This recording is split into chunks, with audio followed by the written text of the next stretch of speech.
Good morning, y'all. Last week I shared that your leadership team voted to enter into an intentional season of discernment around the denominational differences. While this has been an ongoing conversation, even before I was appointed as your pastor nearly 5 years ago, it's finally come to head. Over the next several weeks, I want to share with you updates and thoughts about all of this. Below is the first, in which is titled Disaffiliation. Where are we, and really where are we going? As we dive into this terrifically delicate topic, I first want us to stop.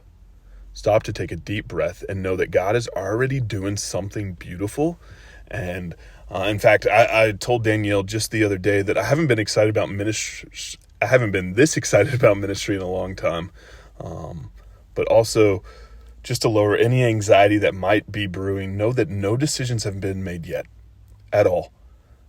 But the time's coming quickly, and that's where you come in, and that's why I'll be using this space over the next couple weeks to let you know all what has been going on, what will be going, all of that.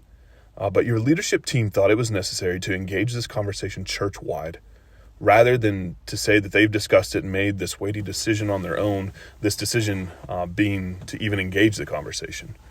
Just so you know that church law stipulates when a vote happens, it has to be a church-wide vote of all partners, or what we used to call members. So for those of you that this is completely new information, I want to share something.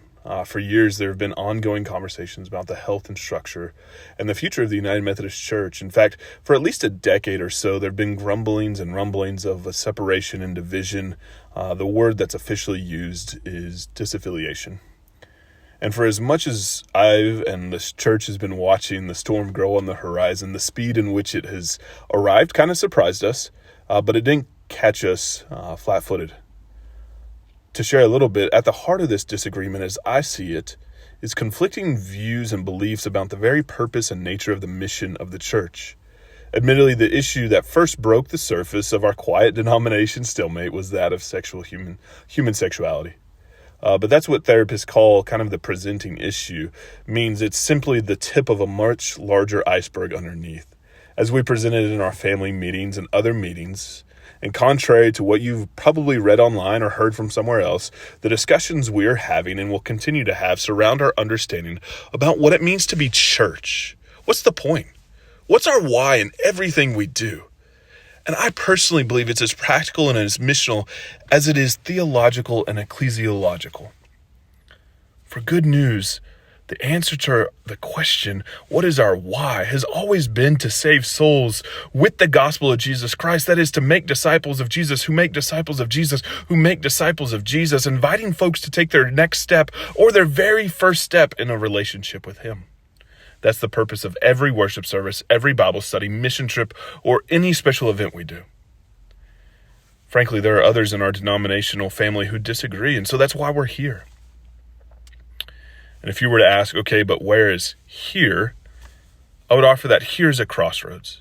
Here's a place that will determine where we go and who we wind up being in years to come.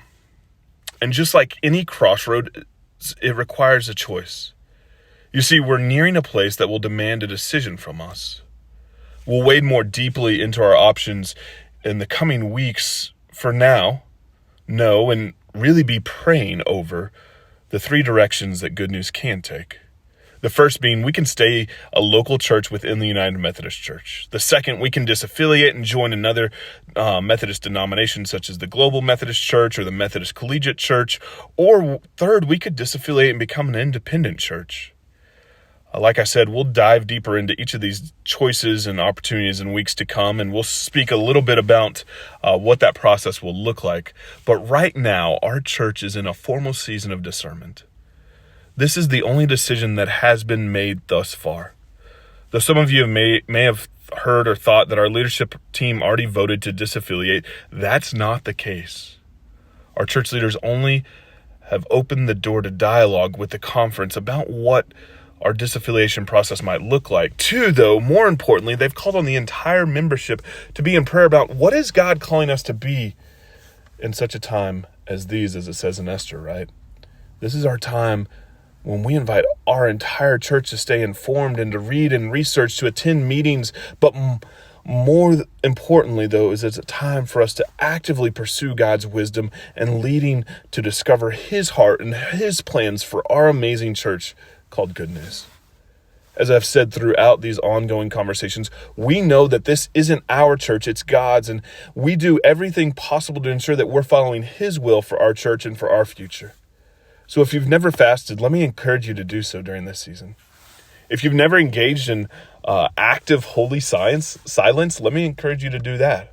Whatever it takes to keep us focused on the mission and available and sensitive to the Spirit's guiding, let me encourage you to do that. This is a time in which we are calling on all of us because it'll take all of us. And at the same time, let's remember that just as important as where we are going is who we are going, is who we are. As followers of Christ, we're commanded to love. There will be people in which we disagree with. There will be people and for whom the direction we choose will not be satisfying. And for much as it pains me to say, this is one of those times when it'll feel like there are losers and winners. It's one of those times in which the church potentially can inflict church wounds, and church wounds are some of the deepest wounds in existence. Right now, I'm going to ask you to covenant with God that through these days, you'll be a person who strives to share his light and his love with gentleness and goodness and grace to everyone who walks through your path. That you'll listen to understand and not just to reply. That you're going to stay informed, that you'll endeavor to be an instrument of healing in a broken and divided world, and even in a broken and divided church. And you'll endeavor to stay sensitive to whatever the Spirit is trying to work in and through us at this crossroads moment.